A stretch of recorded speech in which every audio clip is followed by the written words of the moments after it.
이지동원.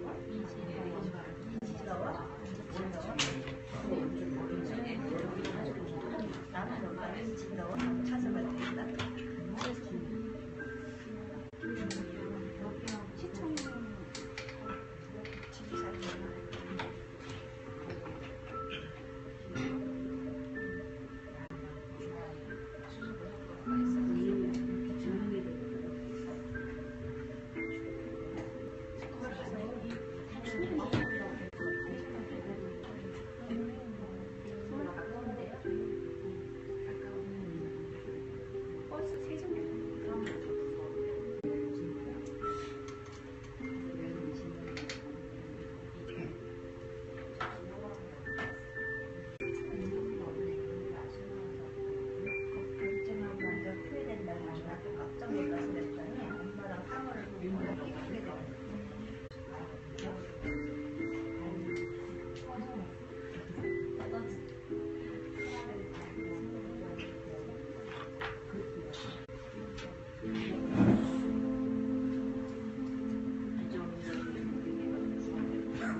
밥 먹고 있었어요. 늦게 끝나가지고. 거기 왔어요? 네? 그냥 밖에서 7시쯤 출발해가지고. 안 좋은 거 자꾸 안 온다 그래가지고. 일이 많다고 내가. 내가 염치도 기다렸는데 아무도 안 갈 것 같아.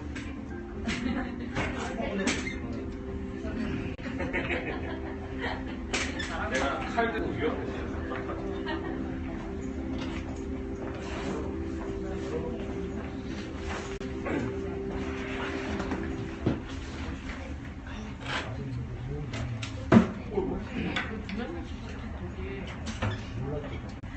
성이 갔네.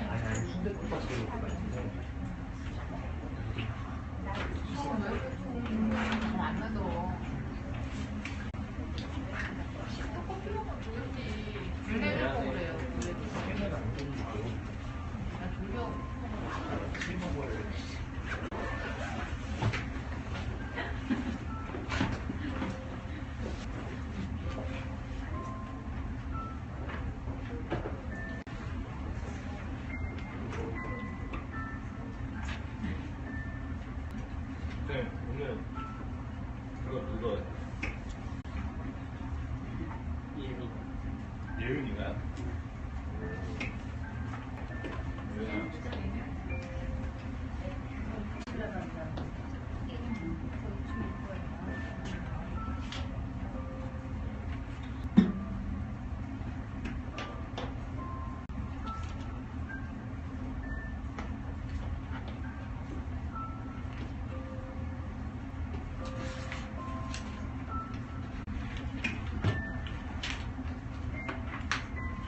괜찮아 보일 거야.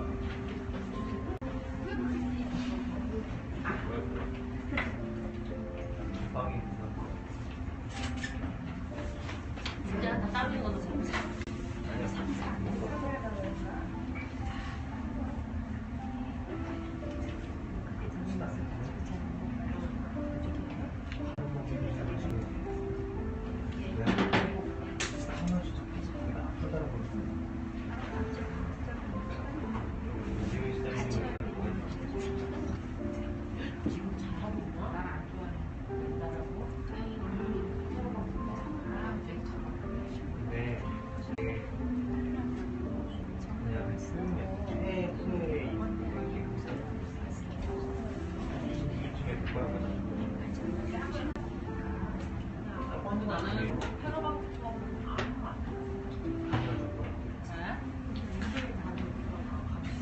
법이 없어서 서로가 이용한 게 아니에요. 있는 법을 안 지켜서 그렇게 했는데 아니 그런데 새로운 법으로 만드는 게 굉장히 강조하는 거예요. 똑같이 적는 거예요.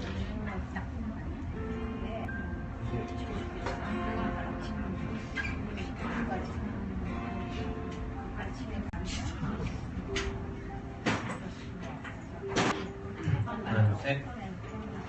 우리 함께 기도함으로 수의 몇 시작했습니다. 하나님 아버지 감사합니다. 오늘 이 예배에 우리를 또 이렇게 불러주시고 함께 주님을 찬양하며 또 주님의 말씀을 듣게 하시며 그렇게 주님께 예배하게 하시니 감사합니다. 그리고 전심을 다해 나아갈 편이 주님 우리의 마음을 이끌어 주시고 오직 주님 당신의 얼굴을 바라보며 나아갈 수 있도록 지켜주시옵소서. 감사드리며 예수님 이름으로 기도했습니다. 아멘. 함께 내 안에 살아계신 그리스도, 내 안에 사는 이 찬양하겠습니다.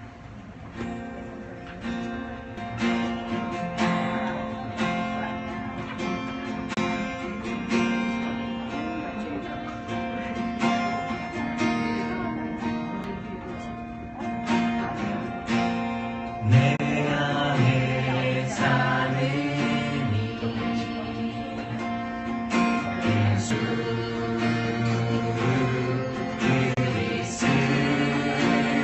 그리스도니 나의 주들로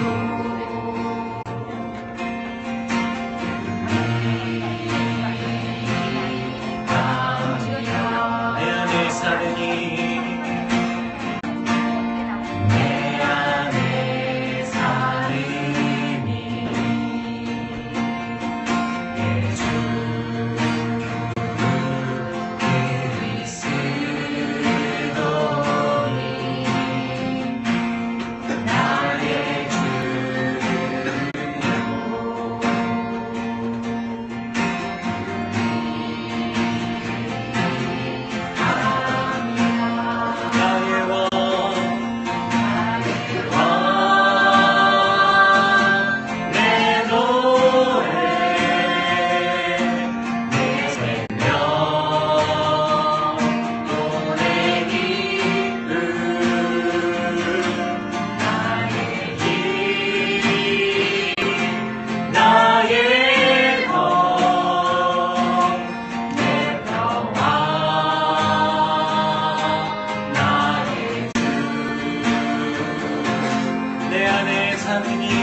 사느니 내 안에 사느니 예수 그리스도시니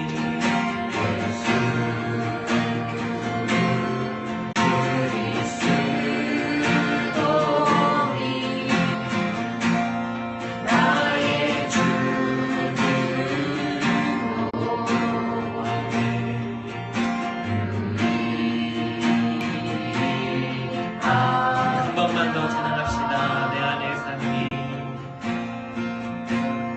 내 안에 사느니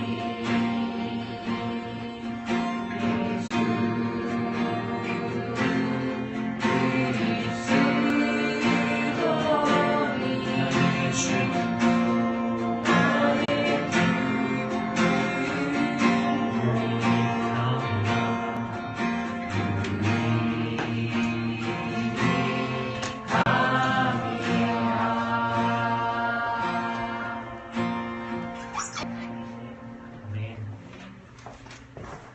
주님, 오늘 이 예배를 통하여 오늘 그 주님의 말씀을 들음으로 아버지 내 안에 내가 죽고 주님이 사실 수 있는 아버지 그런 시간 되기를 간절히 소망합니다.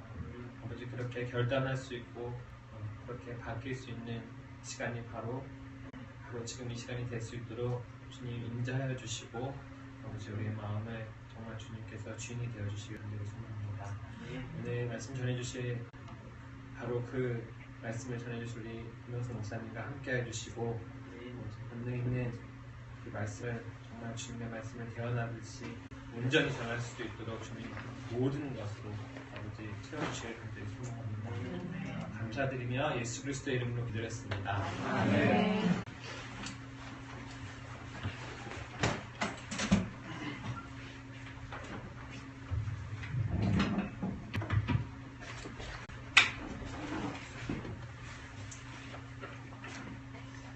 오늘은 여러분들과 제9과 그리스도인의 신분이라고 하는 제목으로 말씀을 하겠습니다. 몇 페이지죠? 42쪽. 42페이지.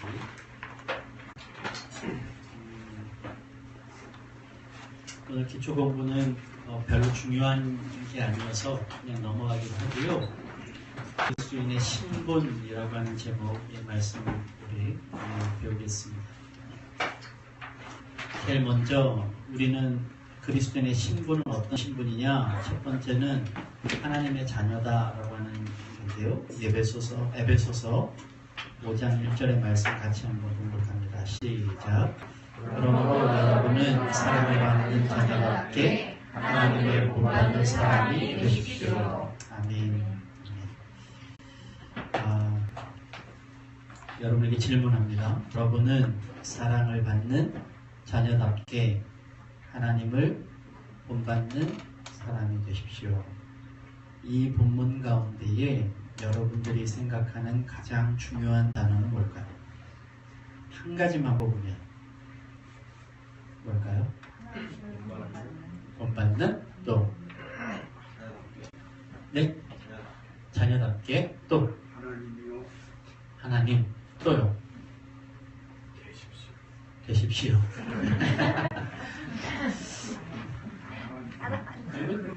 네, 그것도 다른 거요? 네, 되십시오. 네, 좋습니다. 여러분, 우리가 잘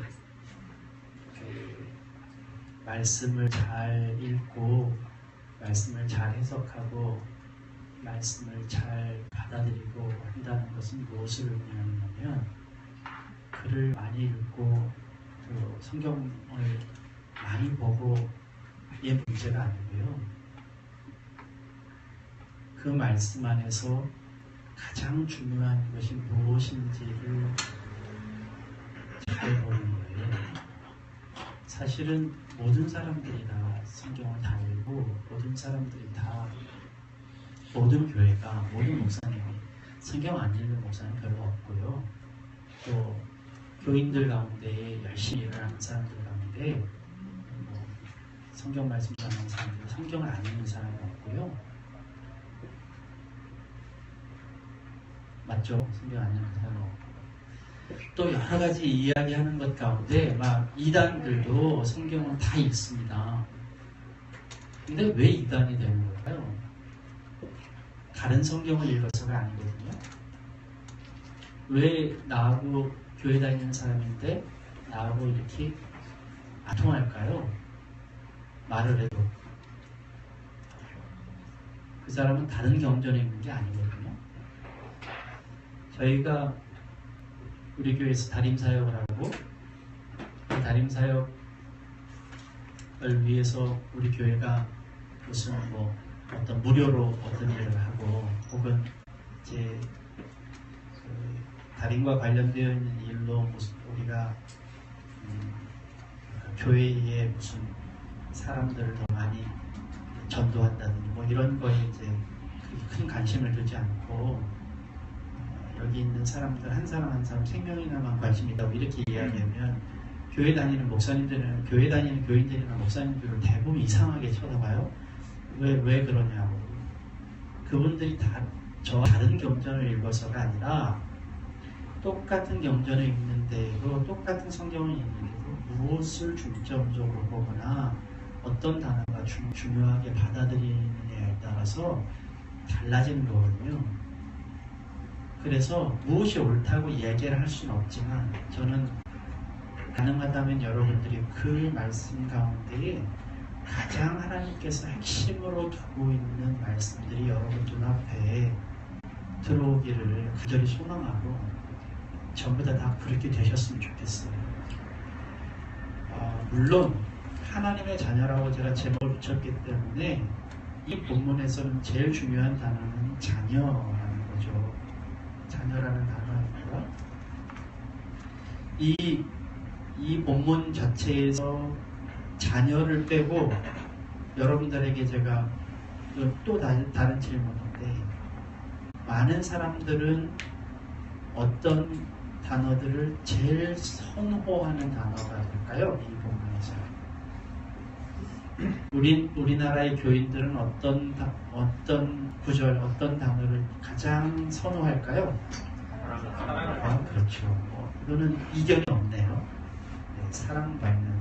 저는 여러분들에게 정말 지혜가 필요하고 성령의 도우심이 필요하다고 생각해요. 이 말씀을 볼 때. 그래서 지속적으로 기도와 도움이 필요하고 성경을 보기 전에 하나님 앞에 내가 정결한 마음으로 하나님 나의 말씀 주세요라고 기도하는 게 필요하고 목사님이나 동역자들의 도움도 필요한 겁니다. 그런데 사랑받는 보다 더 중요한 단어는 자녀라는 단어예요. 왜인지를 제가 설명드리겠습니다. 왜? 우리는 지금 신분에 대한 이야기를 하고 있잖아요. 그래서 신분은 어디에서 나오는가? 신분이라고 하는 것은요. 누가 주는 게 아니에요. 정원 형제는 여자예요, 남자예요?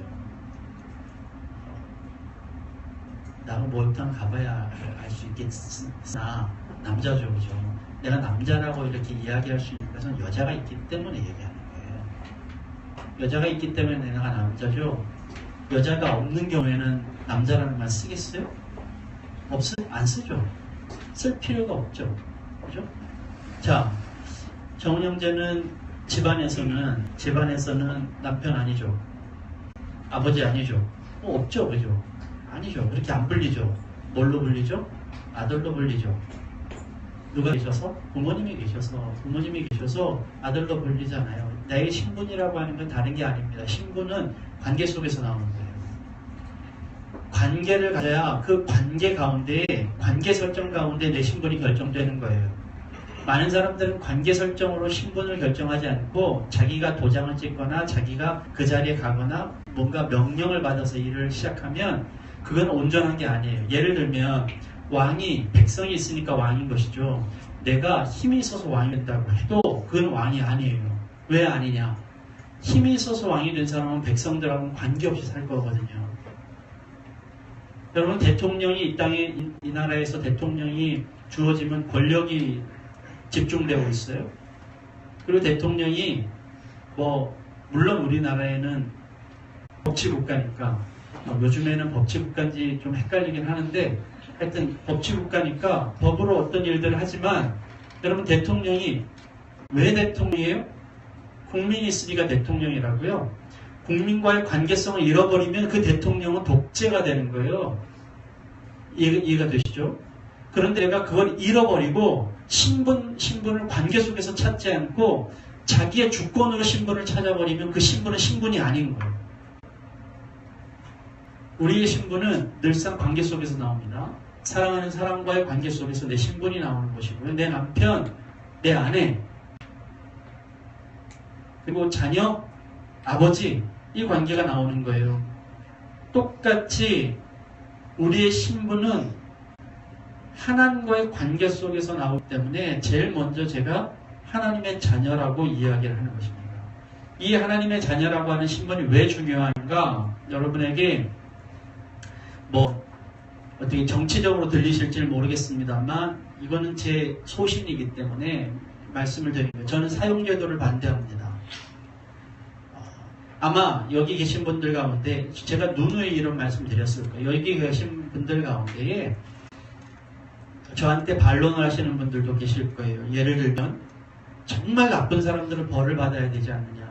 저도 그거 동의합니다. 나쁜 사람들은 격리해야 되지 않느냐. 저도 그거 동의합니다. 그 나쁜 사람들 다른 사람이 죽는 것보다 예를 들어서 그 한 사람 때문에 여러 사람이 죽는 것보다 그 한 사람을 사형시킴으로 말미암아 많은 사람이 살지 않느냐. 저도 그거 동의합니다. 그럼에도 불구하고 저는 그 벌은 하나님이 하신다고 생각하지 사람이 죽여서는 안 된다고 생각합니다. 왜냐하면 우리가 사람의 목숨을 결정하는 일은 우리에게 달려있는 문제가 아니기 때문입니다. 어떤 경우가 있어도 여러분들 너무 억울하고 힘들고 하여도 아마 이런 이야기를 제가 하면 피해자의 가족들이나 이런 분들이 저한테 계란을 던지면 달걀을 던지면서 아마 그럴 거예요. 네 자식이나 네 부모가 그랬다면 네가 그럴 수 있겠느냐. 너무 아프고 처절하지만 그럼에도 불구하고 인간이 인간을 죽일 수는 없다. 어떤 법이는 딱 한 가지입니다. 그가 아무리 악해도 하나님의 자녀이기 때문에. 그가 아무리 문제가 생겨도 하나님의 자녀이기 때문입니다. 만약에 여러분들이 이 하나님의 자녀라고 하는 사실을 잃어버리고 이 사람은 악하기 때문에 이 사람은 죽여도 된다고 여러분들이 이것을 생각한다. 그리고 합리적인 판단을 하고 법적으로 합리적으로 이것을 해결한 다음에 해석을 한다면 여러분 우리 마음속에는 그 큰 것이 아니라 작은 것이 우리 안에 들어옵니다. 뭐냐면 내 마음에 들지 않으면 저 사람 저주해도 된다. 내 마음에 들지 않으면 저 사람은 미워해도 되고 내 마음에 들지 않으면 저 사람은 왕따시켜도 된다. 이런 것이 우리 안에 들어옵니다. 사람을 소중하게 여기지 않으면 아이들에게는 그 소중한 사람의 소중함을 잃어버리기 때문에 서로 미워하고 싸워하고 이런 일들이 막 생기는 거예요. 어쩔 수 없어요. 사회가 그걸 보여줬기 때문에 아이들한테 그렇게 되는 것이죠. 저는 어떠한 나쁜 짓을 하더라도 사람이라고 하는 생명이라면 그는 하나님의 자녀이고 존중받아야 된다고 생각합니다. 그건 국가의 권력이나 돈의 자본이나 계층의 억압으로도 안 된다. 제가 신앙생활하면서 목회하면서 하나님의 말씀을 따라서 살아가는 사람이라고 할 때에 기본적으로 갖는 마음이기도 합니다. 기본적으로 갖는 마음. 사람이라고 하는 것은 어떤 문제든지 국가나 권력이나 돈이나 재물이나 아니면 명예나 힘으로도 그 사람을 억압하거나 그 사람을 탄압하거나 그 사람을 저주할 수 없다. 그것을 허락하는 순간 우리는 하나님의 자녀라는 신분에서 우리는 떨고져 나간다. 우리가 이 신분이라고 하는 것을 분명히 알아야 할 것은 이 하나님의 신분이라는 것을 인정해야만 우리가 우리의 생각과 우리의 마음의 갈피를 잡을 수 있기 때문입니다. 내가 어떻게 생각하고 어떻게 길을 가고 어떠한 생각으로 이 땅을 살아갈지가 결정나기 때문입니다. 여러분 그런 얘기 많이 들으시죠? 옷이 사람을 좌우한다고요? 특별히 이렇게 얘기하면 예비군복이 꼭 나오죠. 예비군복만 입으면 사람들이 껄렁거려지고 모자 삐딱하게 쓰고 단추 몇 개 풀고 다리를 흔들면서 이제 걸어가는 게 이제 예비군복이죠. 근데 재미난 실험이 있어요. 하버드대 심리학과 교수 중에 랭거라고 하는 알렌 랭거라고 하는 교수가 있는데 그 사람이 한 연구 가운데 카운터 클락와이즈 스타디라고 하는, 한국말로 하면 시계를 거꾸로 돌린 연구라는 연구죠. 그 연구가 어떤 거냐면요, 노인이 있습니다. 노인, 나이가 많이 드신 분에게 일정 시간 동안에 젊었을 때에 그 환경을 만들어주면서 그가 예전의 추억, 젊었을 때의 추억의 환경을 만들어주고 그 환경에서 한 일주일 동안 살도록 해보는 거예요. 그가 지금 70이라면 그가 한 30대의 환경을 만들어주고 그 환경 속에서 30대로 살아갈 수 있도록 한 일주일, 한 뭐 열흘 살아갈 수 있도록 한 거예요. 그랬더니 어떤 일이 벌어졌냐면 그가 청력이 좋아지고 시력이 좋아져요. 그리고 그것뿐만 아니라 기억력도 좋아지고요, 손의 힘의 악력까지 향상이 되는 거예요. 이 사람이 내 환경 속에 내가 젊다, 늙었다라는 생각을 벗어버리고 젊은 시절로 돌아가는 순간, 지난주에도 우리 그 십자가 목장과 식사를 하면서 그런 얘기를 했는데, 똑같은 교수하는 이야기 가운데 이 시력 검사표를 위에서부터 아래로 이렇게 내리면서 점점 안 보이잖아요. 근데 이제 어느 일정한 수준의 그 눈을 가지고 있는 사람에게 이걸 거꾸로 올려놨더니 제일 밑에 있을 때 안 보이던 그 시력표가 제일 위에 있으니까 보인다는 거예요. 이유는 제일 위에 있는 것은 보인다. 거기서 더 나아가서 점점 시력이 나쁜 아이들에게 그 거꾸로 된 시력표를 보여줌으로 어떤 일들을 효과를 주느냐면, 밑으로 내려가면서 본래 안 보여야 되잖아요. 근데 밑으로 내려가면서 이게 점점 잘 보이는 거예요. 아이들한테 밑으로 내려가면서 점점 잘 보인다는 자신감들 때문에 시력이 향상되는 효과가 있다는 거죠. 되게 재밌죠. 왜 제가 이 말씀을 드리냐면, 우리가 하나님의 자녀라고 하는 그 의식이 우리한테 정말 중요하다는 거예요. 그 인식을 가지고, 그 신분을 가지고, 내가 하나님의 자녀라고 하는 그 신분을 가지고 이 땅에 살아가면서 내가 누릴 수 있는 권한이나 그 의식 자체가 우리의 삶을 변화시키는 놀라운 일들이 있다는 것이죠. 저는 여러분들 아시다시피 목사의 아들로 자라났습니다. 저는 목사의 아들이 어떤 엄청난 스트레스가 있었는지 그 당시에는 잘 몰랐던 것 같아요. 제가 그렇게 머리가 뛰어나거나 빠릿빠릿한 존재가 아니어서 어렸을 때 막 이렇게 막 고민하고 이랬으면 벌써 이렇게 엇나가고 이랬을 텐데 제가 그런 건 잘 몰랐던 것 같아요.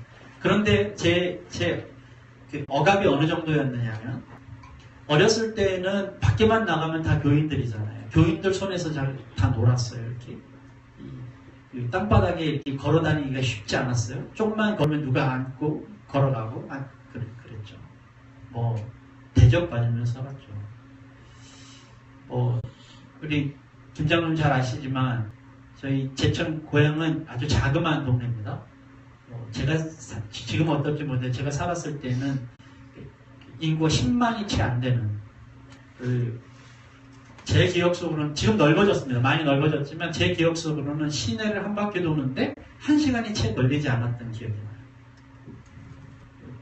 문 밖을 나오면 시장이 있는데, 제가 학교에서부터 집에 오는 동안에 저를 모르는 사람들을 만나는 숫자가 얼마나 많은지, 어딜 들어가면 저는 모르는 분인데 다 알아보고, 저희 아버님이 거의 그 당시에 거의 2,000명 정도 되는 교회에 담임 목사님이셨는데, 그 교회가 10년 주기로 계속 교회를 이렇게 뭐라 그럴까요?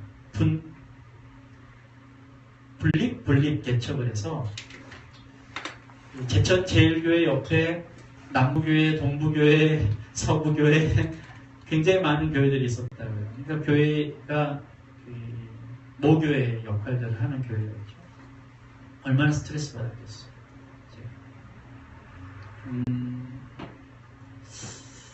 근데요, 그런 스트레스와 함께 제가 어떤 마음이 있느냐면, 내가 목사의 아들이 아니었으면 나를 지키기도 힘들었겠다, 이런 생각을 해요. 제가 어렸을 때 저희 부모님이 너무 바쁘셔가지고요. 저희 아버님하고 저하고 나이 차이가 많이 나잖아요. 40년이 훌쩍 넘고 44년 차이. 내 아버님하고 저하고 아버님이 21년생이시고 제가 65년생이고 이렇게 되죠. 제가 어렸을 때의 아버님은 이제 충분히 막 바쁘실 시기예요. 제가 말씀드렸잖아요. 초등학교 4학년 때인가서부터 제 생일날 저희 아버님이 저하고 식사를 해본 적이 없었다. 꼭 생일날 총회가 있어요. 서울에서. 총회가 꼭 있고. 저희 어머님도 바쁘시니까 거의 저를 돌볼 시간들이 별로 없었어요. 그러면 좀 어긋나고 문제가 생길 수 있었는데 제가 밖에 나가면 쳐다보는 사람이 너무 CC 카메라가 너무 많아요. 네. 학교에서 들어오면 저희 어머님이 저를 올 거라고 미리 예상하고 있어요. 미리 벌써 전화를 받은 거죠. 우리 앞 가게를 지나갔어요. 뭐 이러고 전화를 받은 거죠.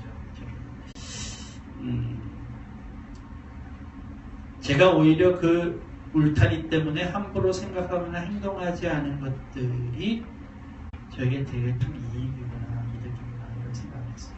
여러분 신분이라는 것이요 문제를 일으키기도 하지만 또 한편으로는 나를 지켜주는 귀한 역할을 하기도 합니다. 자, 자녀라는 이야기, 이것이 이제 관계 속에서 하나님과의 관계 속에서 나왔다는 이야기를 했습니다. 그렇다면 오늘 다시 이 본문으로 다시 돌아가서 아니에요. 네, 이 본문으로 돌아가서요.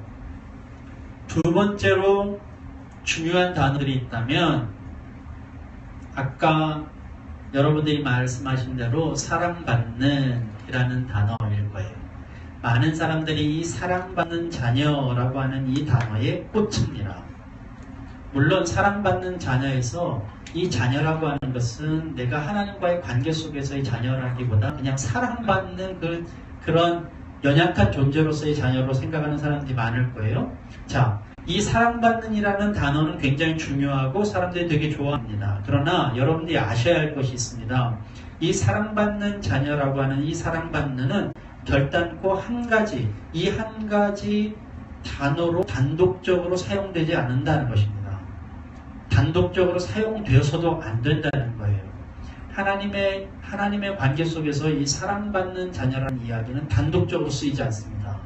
이 단어가 중요하려면 그 다음의 단어와 연결이 돼야 되는데 그 다음의 단어는 무엇이냐면 그러니까 하나님에게 사랑받는 자녀 이코르 하나님을 본받는 사람 이렇게 되는 것입니다. 이것이 왜 중요한지를 여러분 잘 아셔야 돼요. 나는 하나님께 사랑받는 자녀로서만 있는 것이 아니라는 것입니다. 사랑받는 자녀란 곧 누구냐? 하나님을 본받는 사람이라고 하는 것이 연결된다는 거예요. 그런데 우리가 그 뒤를 연결하지 않고 나는 그냥 하나님을 사랑하는 존재로만 생각합니다. 가령 우리 집에서 아버지와 제가 있는데요. 제가요 아버지의 사랑만 받아요. 그리고 우리 아버님이 목사님이고 그 지역의 유지신데 영적인 유지신데 제가 개판 치고 다니는 거예요. 그냥 마을에서 사람들하고 막 싸우고 애들하고 싸우고 또 패고 다니고 뭐 훔치고 다니고 제가 그래요. 아버지를 전혀 본받지 않아요. 그런데 아버지는 진짜 사랑하세요. 자, 그러면 그 사랑은 저 때문에 나오는 거예요? 아버지 마음에서 나오는 거예요. 그 사랑은 나와 관계가 없어요. 내가 어떤 짓을 해도 하나님의 성품에 의해서 아버지의 성품에 의해서 그 사랑이 나오는 거예요. 근데 그 사랑받는 자녀라고 하는 것과 나하고 무슨 상관이 있어요? 만약에 여러분들이 사랑받는 자녀가 여러분한테 중요하다면 그거는 여러분의 책임이 전혀 없는 거예요. 내가 하나님의 사랑을 받도록 내가 무엇을 한다는 얘기는 전혀 없는 거예요. 무조건 사랑받기를 원한다는 것이에요. 그것이 한국 교회의 교인들에게 가장 큰 마이너스가 되는 것입니다. 내가 사랑받기 위해서 무엇을 했는데요? 하나님의 사랑을 받기 위해서 나는 어떤 일을 했는데요? 어떤 존재인데요? 그 관계 속에서 하나님의 아버지와 자녀의 관계 속에서 나는 자녀로서 어떤 일을 했는데요? 그것이 없다는 거예요. 하나님이 무엇을 원하시는지도 없다는 거예요. 특별히 하나님을 본받는 사람, 거기에 중점적이지도 않다는, 거기에 커다란 문제가 생긴다는 것입니다. 여러분이 잘 아는 찬양 하나 있죠? 당신은 사랑받기 위해 태어난 사람. 굉장히 좋아하는 찬양이시죠? 저는 그 찬양 되게 좋아하긴 하지만 좀 유감스럽지 하면 여러분에게 이렇게 여쭤볼게요. 당신은 사랑받기 위해 태어난 사람. 이 말 맞습니까? 이 말은 맞아요. 당신은 사랑받는다는 것은 맞아요. 하나님으로부터, 하나님은 우리를 사랑하세요. 우리 어떤 존재든지 사랑하십니다. 근데 내가 태어난 이유가 사랑받기 위해서요? 여러분 생각해 보셨어요? 여러분이 태어난 이유가 사랑받기 위해서요? 청란해요. 우리의 태어난 이유는 그게 아닙니다. 그건 하나님이 하시는 일이에요. 하나님이 우리를 태어나게 하신 이유는 사랑을 주기 위해서. 그게 맞습니다. 근데 우리는요, 태어난 이유는 사랑받기 위해서가 아니라 태어난 이유는 사랑하기 위해서 태어난 거예요. 정확하게 말하자면 당신은 사랑하기 위해서 태어난 사람이 맞습니다. 그렇기 때문에 하나님께서 우리를 사랑하시는 것이고요. 우리는 하나님의 사랑을 받아서 이 땅에서 사랑하도록 이 땅에서 태어났고 그 일들을 통해서 하나님을 본받는 사람이 됩니다. 이 연관성을 여러분 아시겠어요? 아주 작은 차이인 것 같지만 이 차이가 커다란 교인들의 생각, 우리들의 생각, 그리스도인들의 길의 생각을 다르게 한다는 것이죠. 제가 다시 처음으로 돌아가서 말씀드렸죠. 성경은 누구나 다 읽지만 그 성경 가운데 무엇을 중점적으로 읽느냐가 현격한 신앙의 차이를 만든다고 얘기한 것처럼 하나님 우리를 여러분들이 어떤 일이 있어도 사랑하세요. 그걸 자꾸 강조하지 마세요. 그건 여러분이 강조한다고 될 일이 아닙니다. 그건 하나님이 하실 일이에요. 아버지에게 사랑을 주세요. 아버지에 따라서 달라지는 거예요. 아버지의 성품이 사랑을 못 주는 사람이면 아무리 그렇게 얘기해도 잘 안 돼요. 그럼 반대로 여러분에게 얘기해 보세요. 여러분에게 계속 좀 애교 좀 떨으라고 하면 애교하고는 전혀 상관없는 사람이 애교 떨으라고 하면 그거 돼요? 만약에 돼도 역겹잖아요. 네? 안 된다고 그게. 그거는 그 사람에게 맡겨지는 거예요. 사랑하는 거는. 하나님의 성품이 사랑하시는 거니까 우리가 말 안 해도 하나님 우리를 사랑하셔요. 중요한 것은 사랑받는 존재라면 우리는 그것이 하나님의 일이라면 우리는 하나님을 본받는 사람이 되어야 한다는 것입니다. 그것이 우리가 하나님의 자녀임을 인정하는 것이고요. 그리스도의 신분, 그리스도인의 신분입니다. 우리의 신분입니다. 우리는 사랑받기 위해서 태어난 것이 아니고 사랑하기 위해서 태어난 것. 믿으십니까? 여러분은 사랑하기 위해서 태어나신 거예요. 일단. 그리고 하나님은 사랑하는, 하나님을 본받는 자들을 하나님께서는 잊지 않으시고 여러분을 챙겨주신다고, 여러분 사랑하신다고 좀 믿습니다. 두 번째 그리스도인의 신분은 그리스도의 신부라는 것입니다. 고린도후서 11장 2절 말씀입니다. 같이 읽겠습니다. 시작.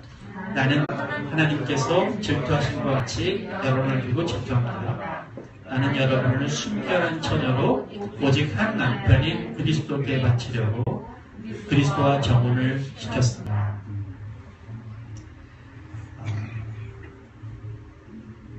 유대인의 결혼 제도를 여러분들에게 몇 차례 말씀을 드린 적이 있는데요.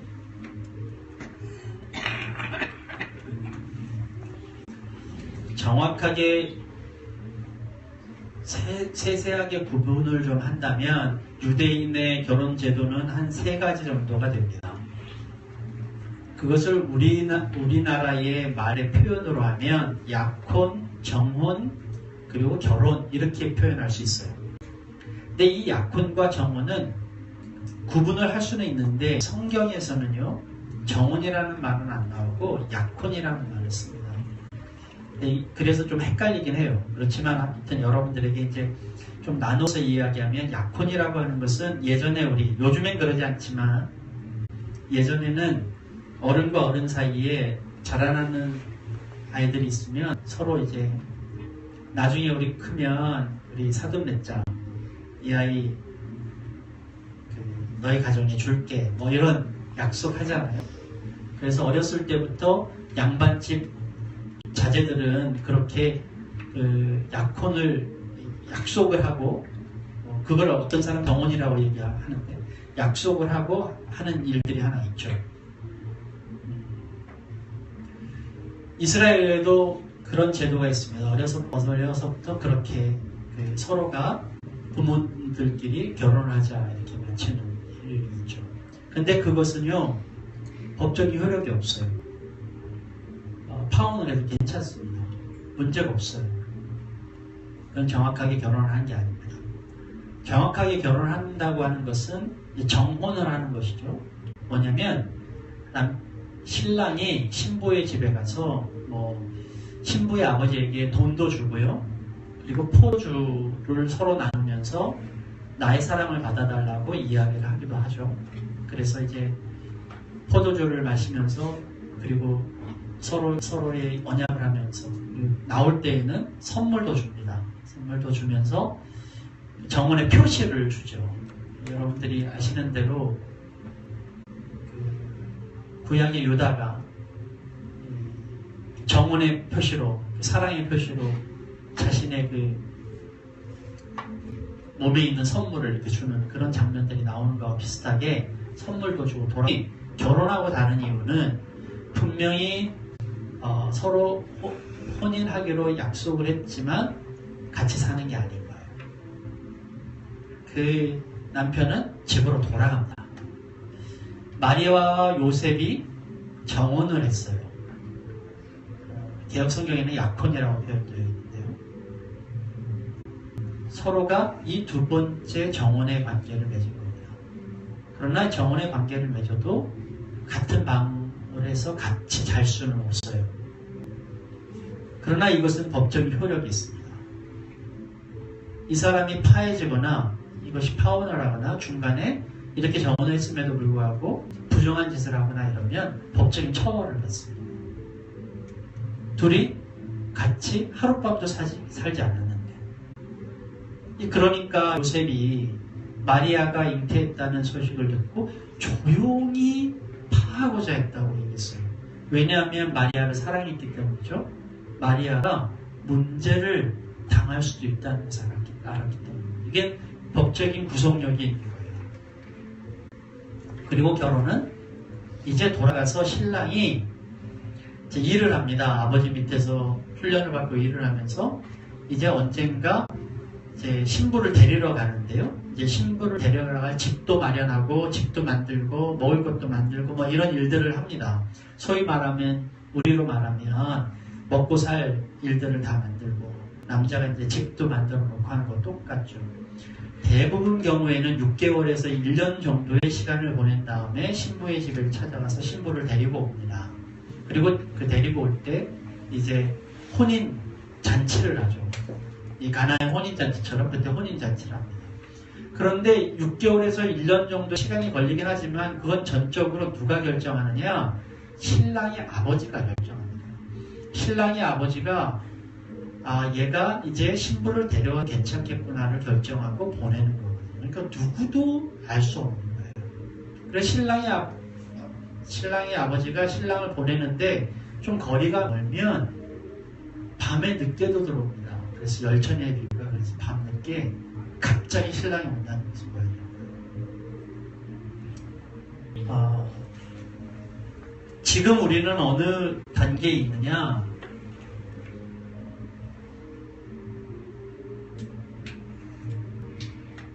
그리스도와 교회인 우리가 정혼한 단계.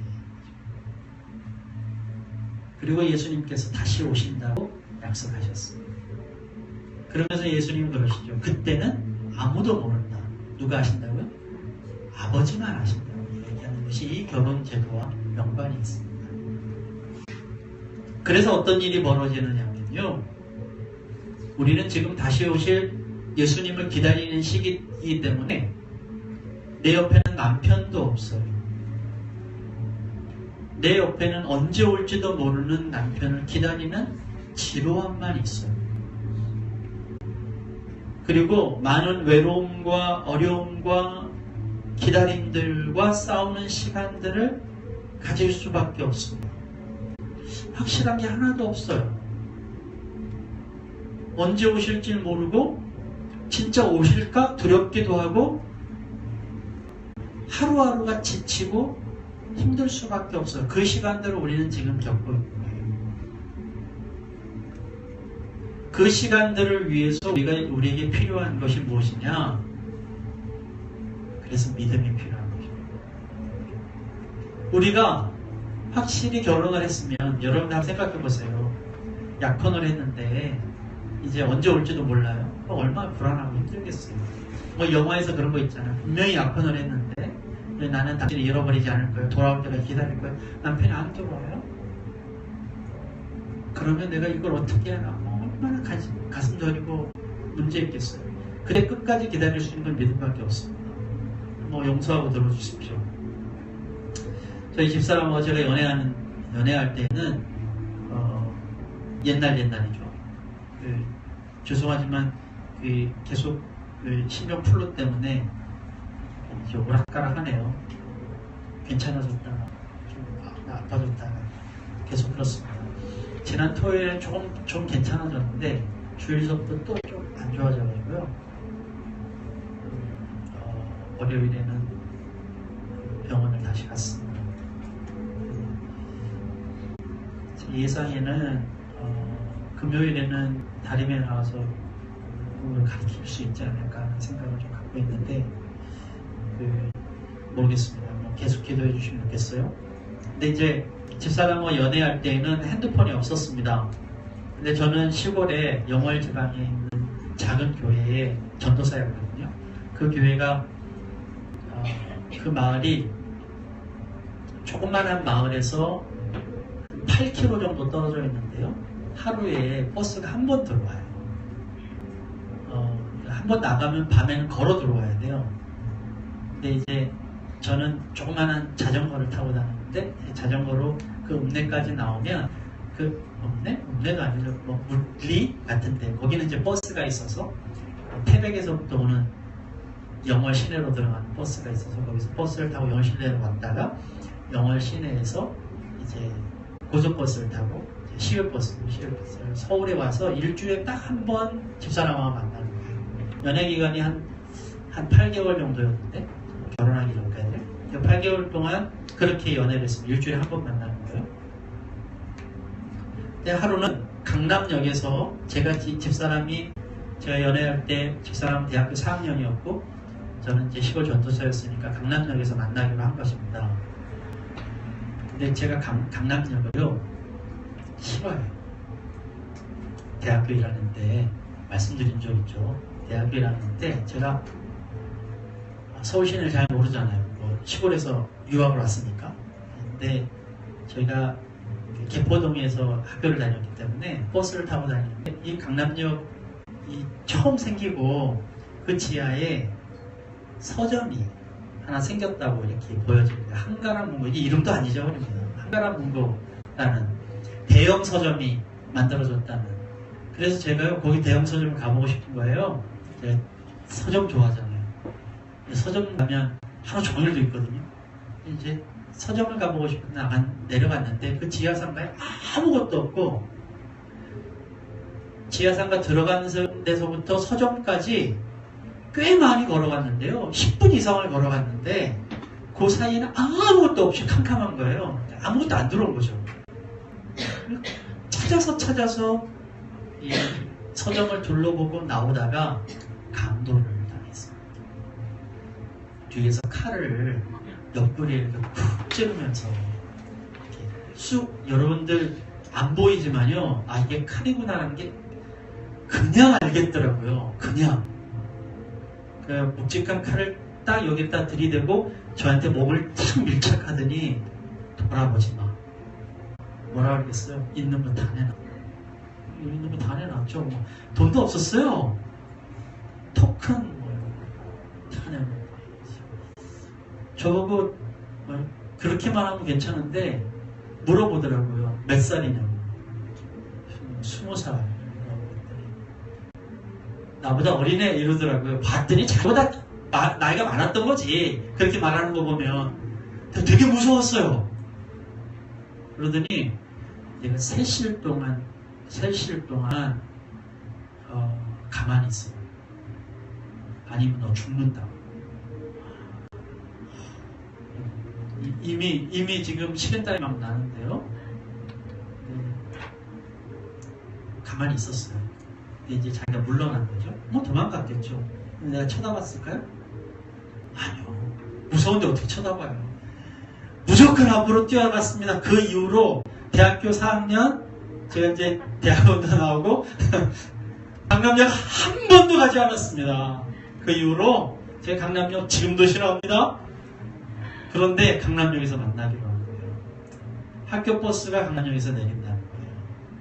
그래서 이제 올라와서 고속버스 터미널에서 이제 강남역으로 왔습니다. 강남역 지하 몇 번 출구? 지금도 3번 출구. 3번 출구. 계속 기다리는데 세상에 1시간이 지나도 2시간이 지나도 오질 않아요. 집사람이 전화 없잖아요. 전화를 걸 수도 없고 어디 뭐 알아볼 수도 없잖아요. 학교에서 오는데 2시간쯤 지나니까 어떤 마음이 드냐면요. 화가 나기 시작해요. 잃어버렸나? 이 시간을 잃어버렸나? 조금 지나니까 어떤 생각이 들면 내가 마음에 안 드나? 드디어 나보고 헤어지자는 말을 이렇게 하는 건가? 조금 또 지나니까 3시간쯤 되니까 지금 걱정이 되기 시작하는 거예요. 이 사람 다른 데서 막 찾는 건 아닐까? 다른 출구를 막 찾아볼까? 이게요 막 반복되는 거예요. 화도 났다가 걱정도 됐다가 막 그러잖아요. 4시간 만에 왔습니다. 집사람이 학교에서 나오는데 교수님이 면담 신청을 해가지고 집사람은 경희대 미대를 다녔는데요. 면담 신청을 해가지고 선생님하고 면담을 해야 된다 그랬대요. 학생들이 무슨 4학년이니까 진로 상담 뭐 이런 거 대학원을 가느냐 뭘 하느냐 이런 것 때문에 아이들을 다 모아놓고 이야기하는데 그 모아놓은 게 그래 시간이 걸린 거예요. 이 사람도 안절부절 못한 거죠. 만약에 지금 얘 없었을 수도 있어요. 네? 그러지 않겠어요? 물론 제가 더 좋은 여자를 만났겠죠. 그런 거 말하면 안 돼. 아 저기 있구나.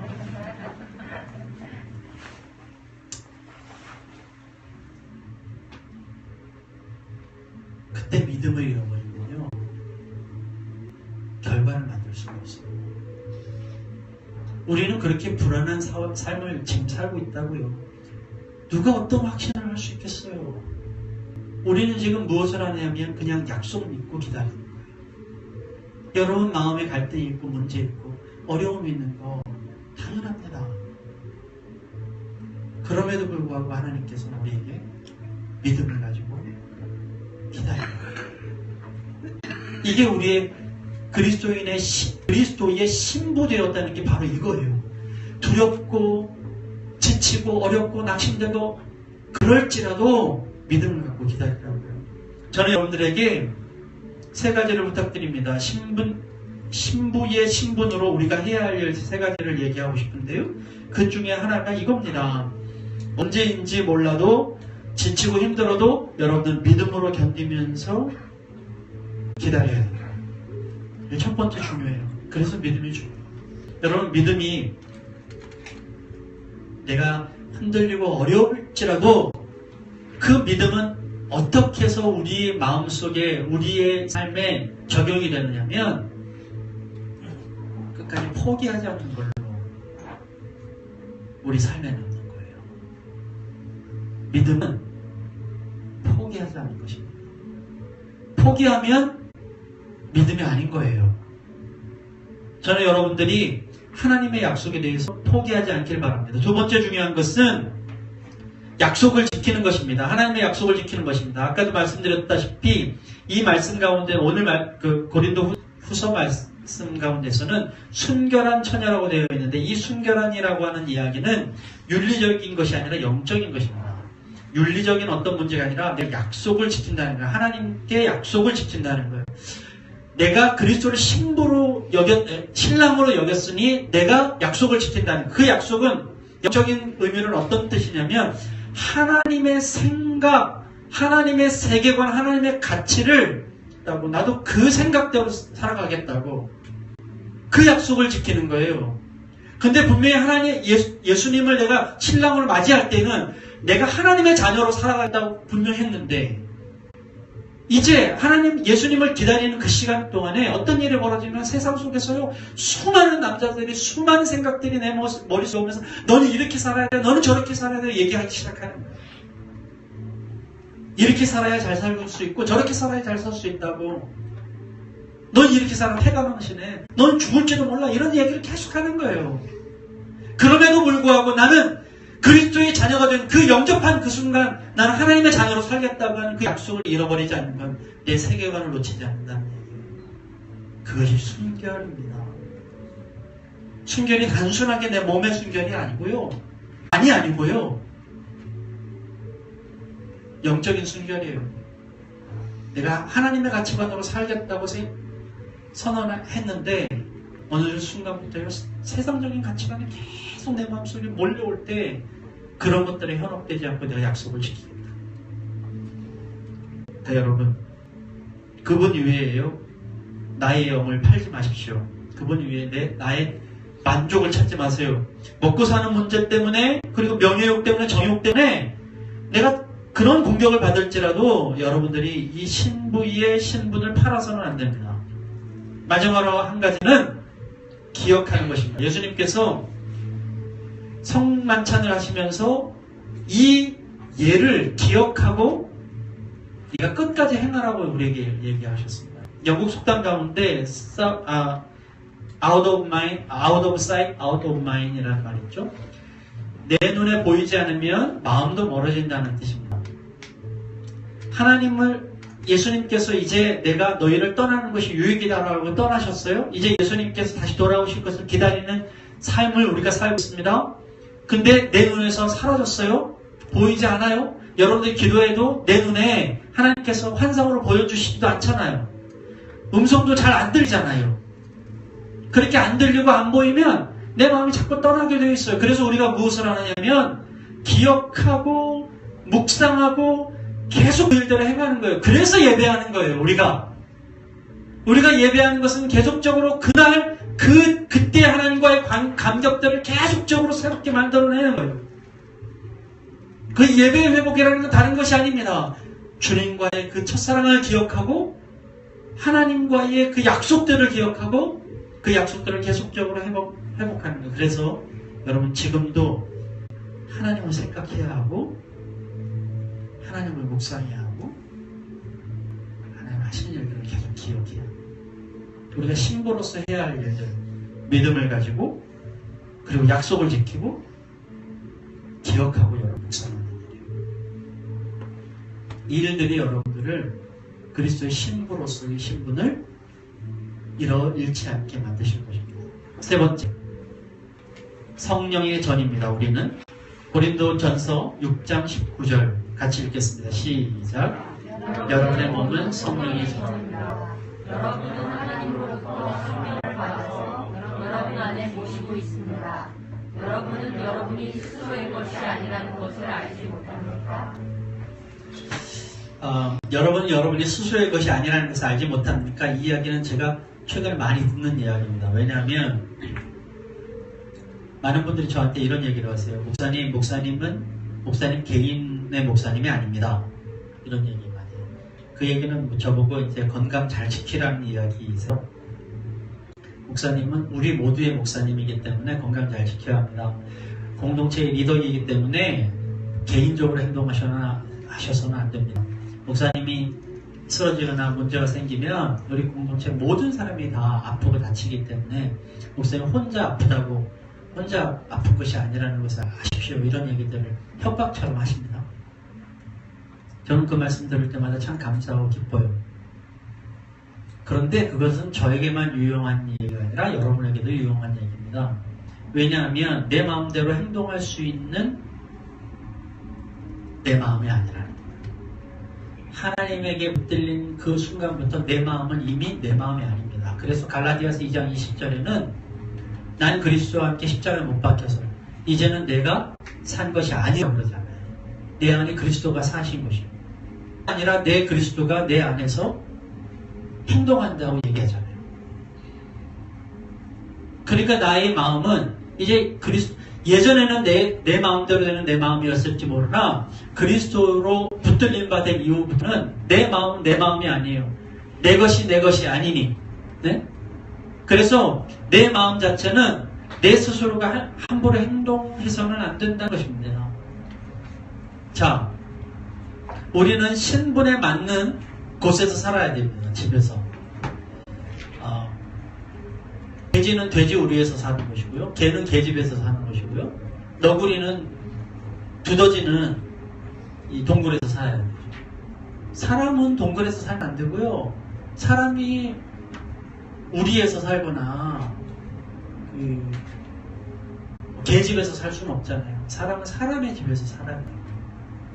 우리에게 맞는 집이 있어요. 어떤 집이냐면 굉장히 중요합니다. 우리의 마음도 마찬가지입니다. 내 마음이 어떤 마음이냐, 어떤 집을 짓느냐가 굉장히 중요한 거예요. 나는 번듯하게 사람으로 살아가는데 내 마음의 집은 사람도 아니고 짐승처럼, 하나님의 자녀도 아니고 세상처럼 너저분하고 지저분하게 살아간다면 문제가 생기는 거죠. 저는 이런 질문들을 많이 받을 때마다 이런 이야기합니다. 믿음 좋은 청년 있으면 소개해 주세요. 믿음 좋은 자매 있으면 소개해 주세요. 예. 제가 믿음 좋은 자매를 소개해 달라는 얘기는 거의 못 들은 것 같아요. 그 얘기는 혼기를 놓친 자매들이 많다는 얘기죠. 반대로 청년들을 찾는 사람들이 되게 많아요. 근데 그때마다 저는 이런 생각합니다. 이런 얘기합니다. 믿음 좋은 청년 어디다 쓰시려고요?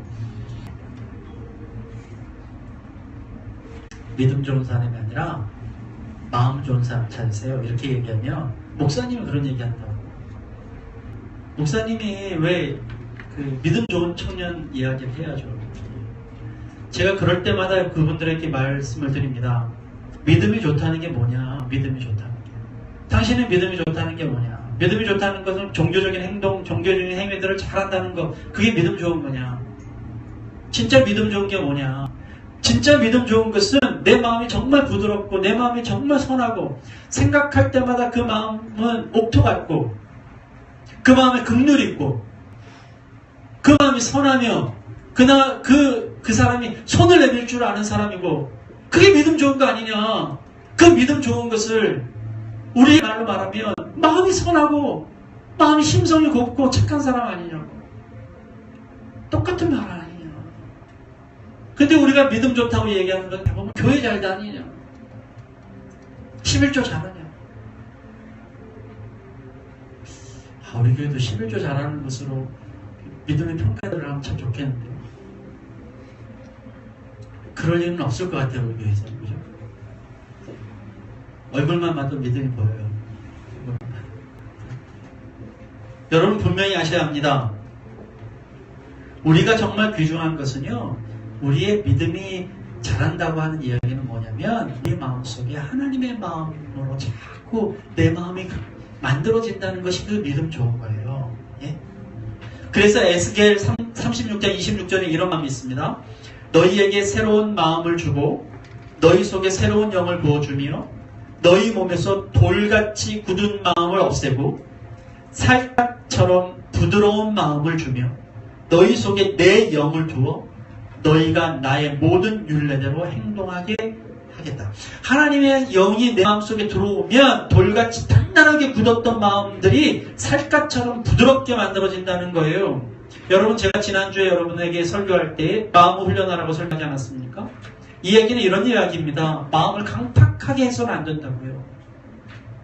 내 마음이 부드러워져야 된다고요. 그건 훈련해야 가능합니다. 훈련해야 어떤 상황에서도요, 문제가 생길 때 그 문제들을 받아들일 때 악하게 받아들여서는 안 된다고요. 근데 이것이 여러분 훈련 안 하면 잘 될 것 같죠. 문제는 어디에서 발생되느냐면 갑자기 발생됩니다. 문제가 갑자기. 그 갑자기 발생될 돌출적으로 발생될 때 그때에 내가 평상시 갖고 있던 마음이 튀어나오게 되어 있는 거예요. 여러분, 누군가 깜짝 놀라거나 갑자기 어떤 일들이 벌어지면 여러분 본성이 드러난다고 그러잖아요. 내 마음이 그때 드러나는 거예요. 근데 그날은 어떻게 온다고요? 도적처럼 온다잖아. 도적처럼 온다는 게 뭐예요? 갑자기 나타난다는 거 아닙니까? 그 갑자기 나타날 때 내가 훈련하지 않으면 내 마음이 내 본성 그대로 드러나는 거예요. 본성이. 그리고 후회해봐야 소용이 없다는 것입니다. 내 마음의 중심이 그 찰나에 드러나는 거예요. 그러니까 내 마음속은 계속적으로 훈련해야 합니다. 여러분 머릿속에 좌우의 흑백머리가 분명해요? 만약에 여러분들이 예수님께서 여러분들이 판단하시는 그 흑백머리 가운데 여러분이 원하시지 않는 흑쪽에 모습으로 예수님이 오시면 여러분 어떡하실 거예요? 그렇게 보이면 여러분, 우리는요, 하나님을 바라볼 때 어떤 기준, 어떤 세상적인 기준, 그것이 내 마음을 흔들거나 내 마음을 결정하지 못하도록 만드는 훈련들을 해야 합니다. 그래서 여러분 마음속에 서로 독이 들어온다 할지라도, 그래서 여러분들이 십자가에 달린다 할지라도 여러분의 마음은 평안해야 돼요. 예수님께서 힘이 없으셔서 그 로마 병정들에게 끌려가신 것이 아닙니다. 모든 만물을 뒤집고도 남는 창조주 하나님의 그 아들이신데 그 몇 명의 칼자루들을, 창자루들을 이기시지 못하시겠어요? 그럼에도 불구하고, 그런 어려움들이 닥침에도 불구하고, 죽음이 내 앞에 옴에도 불구하고 예수님은요, 부드러운 마음을 잃지 않으셨다고. 그 부드러운 마음 때문에 십자가를 지셨다고요. 그 부드러운 마음은요, 훈련해야 하는 거예요. 저는 그것을 여러분의 기도함으로 훈련하라고 제가 말씀드렸잖아요. 들으신 분도 있는데, 제가 옛날에 워터파크 같은 데 놀러 간 적이 있는데요. 저희 가족들하고 놀러 간 적은 한 번도 없고요. 청년들하고 수련회 하다가 마지막 날 하루를 워터파크에 간 적이 있어요. 근데 그 수련회가 겨울 수련회였어요. 근데 겨울 수련회 워터파크에 들어가면 따뜻하잖아요. 그래서 그 물들이 다 따뜻하잖아요. 근데 이 워터파크를 제가 처음 가봐가지고요, 깜짝 놀란 게, 아니 밖에도 있는 거야. 야외. 근데 그 추운 겨울에 밖을 나갈 수가 없잖아. 이걸 어떻게 나가냐고. 밤이었는데요. 또 추운 겨울에다 밤이었는데 그 들어갔을 때가 봤더니요, 그걸 나가서 몇 발자국만 뛰어가면 또 뜨거운 물이 이렇게 있고, 몇 발자국 뛰어가면 뜨거운 물이 있고, 그걸 이제 몸에다가 이게 축이면서 이제 가는 거예요. 그 다음 보면 그 건너편에 무슨 조그마한 또 그 찜질할 수 있게 따뜻한 방이 있고 뭐 이렇게 돼 있더라고요. 그래서 밖을 나갔죠. 그게 묘미더라고요. 너무 추운데 또 따뜻한 물을 이렇게 끼얹고 가는데, 아마 그때 진영 형제도 있었을 거예요. 근데 그렇게 그렇게 하다가 자그마한 방에 이렇게 딱 들어갔어요. 따뜻하게 앉아있는데요. 사람들이 나오는 게 보이는 거예요. 사람들이 나와가지고, 그게 되게 재밌어요. 사람들이 막 와가지고 물 챙기고 막 가는 게 되게 보기 재밌더라고요. 그런데 제 눈에 한 가족이 나왔어요. 아이들 둘, 부부가 4명이서 밖에서 나올까 말까 이러고 있다가 뛰어나왔습니다. 제일 먼저 누가 뛰어나올게요? 아버지가 뛰어나왔죠. 그리고 아버지가 그 따뜻한 물에 제일 먼저 도착했습니다. 그리고 그 아버지는 당연하게 물을 한 바가지 부어줘요. 그리고 아이들을 쳐다봅니다. 어떻게 했을까요? 당연히 아이들에게 뿌려줬을 거라고 상상하시겠지만 자기 몸에 뿌리고 가버렸어요. 뒤에 쫓아왔던 엄마가 퍼서 아이들 탈탈 떨고 있는 아이들에게 해주고 뛰어가게 하고 그 다음에 자기가 자기는 마저 뿌리고 갔어요. 저걸 보면서요 제가 봤더니 저게 남자야. 저게 남자야. 저게 이기적인 저게 남자라고 제가 그랬습니다. 그러고 싶었을까요? 그 남자가요? 뭐 모든 아버지가 다 동일한 건 아니지만 그 순간요 그게 평상시의 마음이 튀어나오는 거예요.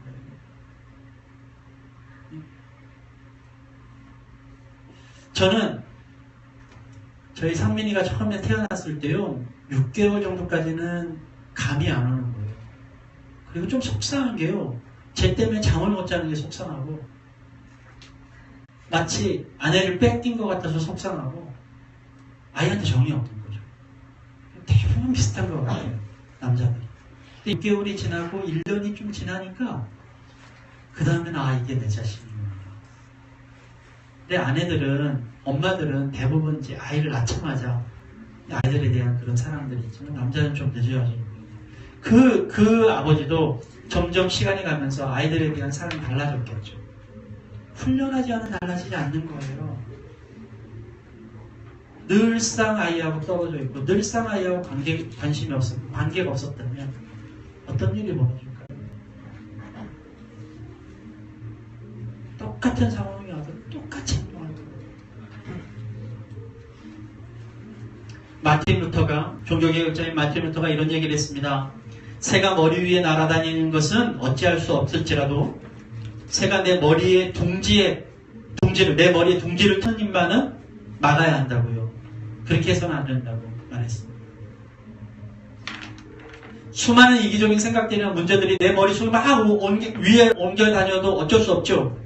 그러나 내 머리에 둥지를 털지 못하게는 해야 되잖아요. 훈련해야만 합니다. 다시 한번 말씀드리지만 여러분에게 갑자기 옵니다. 훈련한 것은 그 갑자기 왔을 때 드러나게 되어 있습니다. 선한 사마리아인의 비유를 보면 제사장은 모퉁이를 돌다가 강도 만난 자를 봤습니다. 갑자기 본 것입니다. 갑자기 본 순간 그는요 이것저것 생각할 겨를이 없었습니다. 순간적으로 제일 많이 생각했던 것이 생각난 거예요. 제일 많이 생각했던 거 뭘까요? 제사장은 피를 묻히면 안 돼. 이런 거죠. 제일 많이 생각합니다. 그가 만약에 긍휼을 제일 많이 생각했다면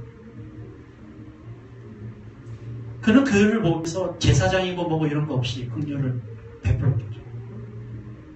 저는 이 성경 구절을 읽다가 제가 목사 초년병 시절에 이 성경 그 사마리아인의 성경 구절을 읽다가 저는 하나님 앞에 기도한 게 있어요. 하나님 내가 이렇게 훈련하게 해주세요. 지금도 저는 끊임없이 기회만 주어지면 그런 상상을 합니다. 이런 일이 벌어지면 내가 어떻게 행동할까? 저런 일이 벌어지면 어떤 식으로 내가 행동해야 될까? 끊임없이 생각하고 내가 이렇게 행동할 수 있도록 도와달라고 기도합니다. 선한 사마리아인이 선했던 이유는 그 일들을 하나를 했던 것이 아니에요. 그는 평상시에 그것이 가장 중요하게 생각해요. 사람이 중요한 사람은요, 어떤 급한 일이 있어도 사람이 보이고, 돈이 중요한 사람은 어떤 급한 일이 있어도 돈만 보여요. 여러분들이 어떤 마음으로 나를 만들어 놓으실지 생각하셔야 돼요. 성령이 거하시는 것은 내 마음을 부드럽게 만듭니다. 성령이 내 안에 거하시면 긍휼이 넘치게 되어 있습니다. 여러분 아무리 나에게 긍휼 주세요, 믿음 좋게 해주세요, 거룩하게 해주세요 기도해봐야 그것으로 여러분들이 거룩해지고 긍휼이 많아지는 것이 아닙니다. 결국은 내 안에 성령이 전이 되느냐 안 되느냐, 내 안에 성령이 살아계시느냐 안 살아계시느냐가 결정하는 것입니다. 사람들하고 만나서 카페에서 이렇게 차를 마시면서 이야기를 나누실 때 있잖아요. 그때 여러분들은 카페에서 나오는 음악 소리가 들리십니까? 둘 중에 하나입니다. 음악 소리가 들리면 그 앞에 있는 사람과 관심이 없거나 얘기하는 데 관심이 없거나 아니면 여러분들이 음악에 훈련이 되어 있는. 근데 대부분 사람들은 그거 들리지 않습니다. 못 듣죠. 내가 거기에 뭐 익숙하지 않으니까요. 마찬가지입니다. 여러분, 하나님의 음성, 하나님이 나에게 음성을 주시는 것은 하나님의 마음입니다. 내가 이래라 저래라 할 수 있는 일이 아니죠. 근데 중요한 것은요, 하나님의 음성이 아무리 넘쳐도 내가 못 받을 수 있다는 것입니다. 그것은 내 마음이 준비가 되어 있지 않은 것입니다. 여러분, 만약에 누군가를 초대하면 그 사람을 초대하기 위해서 내가 방을 치워요. 근데 사람을 초대했는데 방을 하나도 치우지 않고 막 들어갈 때부터 막 집이고 막 이러면 그 사람 들어올 수 있겠어요? 내가 하나님의 음성을 이야기하기 전에, 하나님의 음성을 듣겠다고 이야기하기 전에 여러분들이 할 수 있는 실천을 해야 합니다. 그거를 우리는 정결이라고 얘기합니다. 그 정결이라고 하는 것은 이거예요, 여러분. 끊임없이 기도하는 것입니다. 이렇게 하나님, 내 마음에 사랑이 있게 해주세요. 보는 것마다 사랑이 있게 해주세요. 내 마음 부드럽게 해주세요.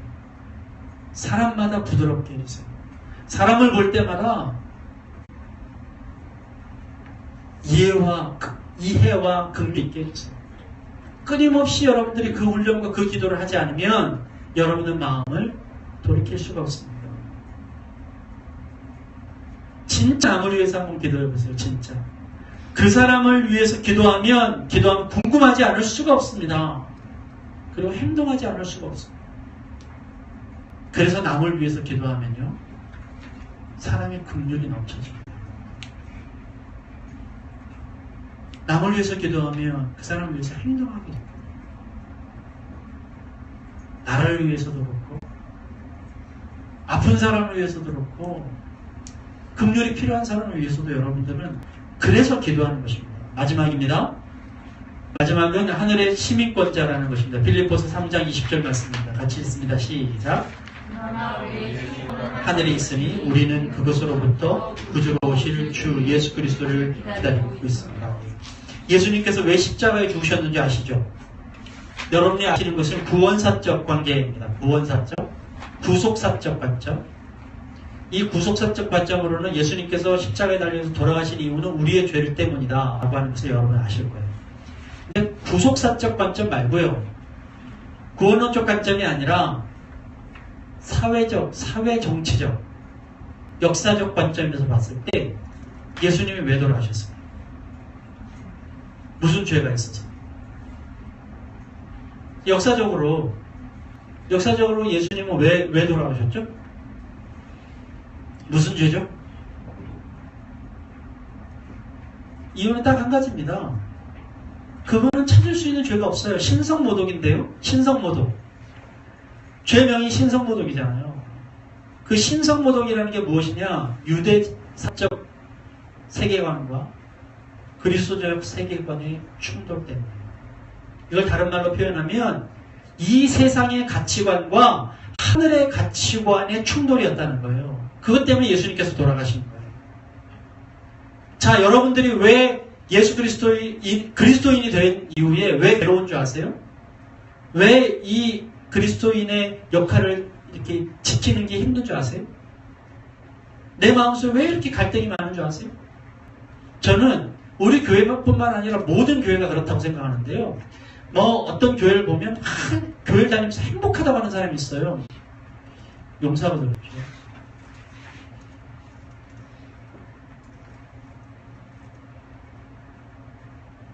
믿겨지지 않아요.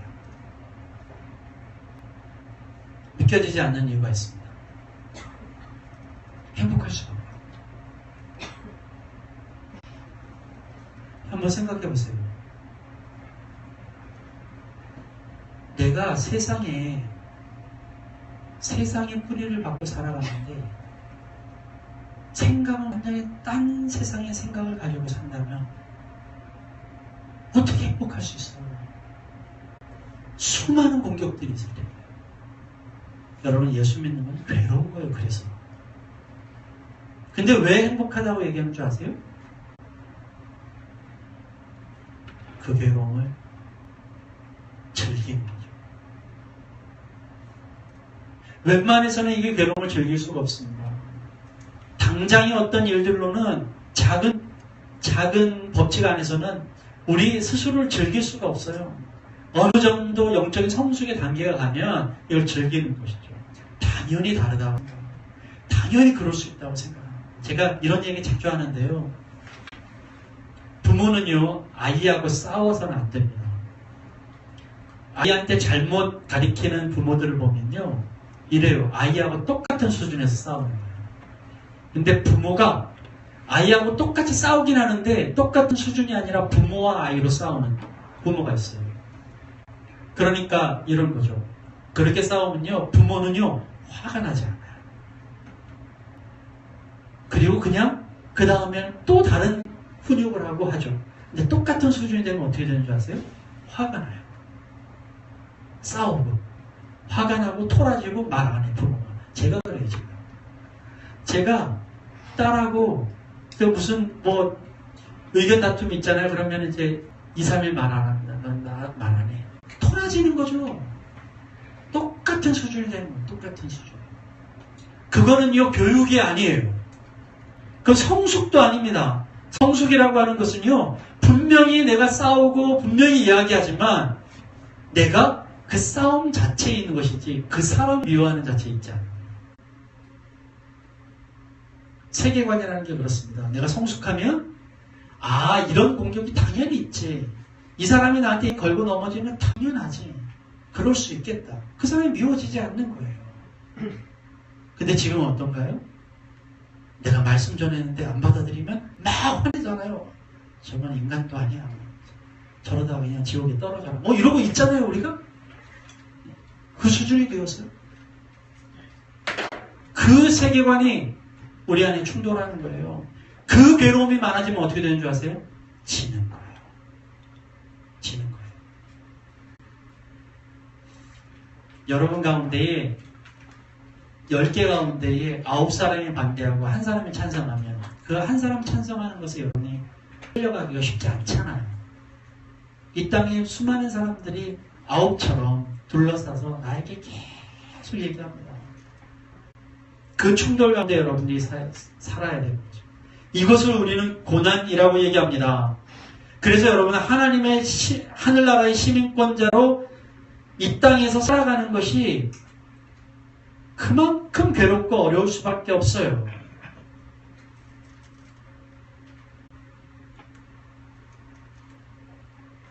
그럼에도 불구하고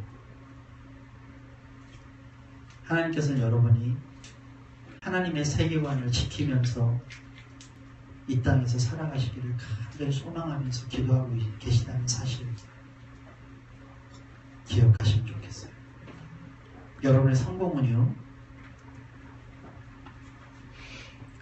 세상을 이기거나 세상을 박살내거나 이 땅에 많은 것들을 고치거나 이게 여러분의 성공이 아니에요. 여러분의 성공은요, 여러분 죽는 날까지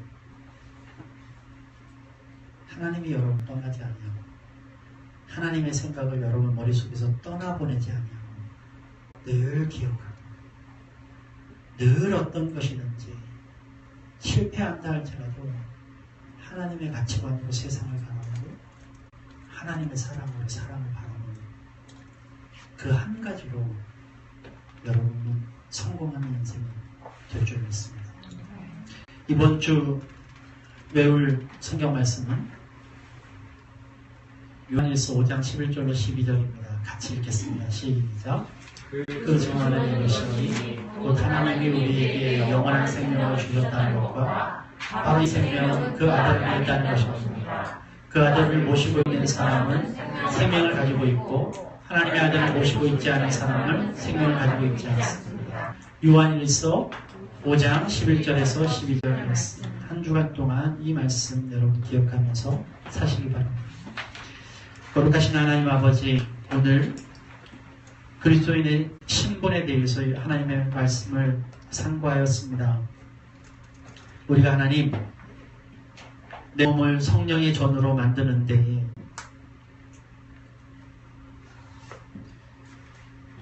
언제나 최선을 다하게 하여 주시고 기도함으로 내 마음을 거룩하게 만들고 내 마음을 다지며 내 마음 속에 사랑과 긍휼이 나는 넘치게 하는 그 놀라운 기적 같은 일들이 벌어질 수 있도록 주님 도와주시옵소서. 하나님, 내가 그리스도의 이제 주님 앞에 주님과 나눈 약속을 지키고 믿음으로 견디며 늘상 주님의 말씀을 묵상하고 주님의 행하신 일들을 기억하는 일들을 멈추지 않도록 인도하여 주시옵소서. 거룩하신 하나님, 우리를 하나님의 귀한 자녀로 세우신 것을 감사합니다. 이제 이 땅에 우리를 보내셔서 세상의 가치관에 둘러싸여 있지만 하나님의 세계관을 가지고 이 땅을 빛낼 존재로 우리가 빛과 소금의 역할들을 감당할 수 있도록 도와여 주시고 우리들을 지켜 주시옵소서. 하늘의 시민권자로 살아가게 인도하여 주시옵소서. 모든 것 주님께 맡겨드리며 예수님의 이름으로 기도합니다. 아멘. 감사합니다.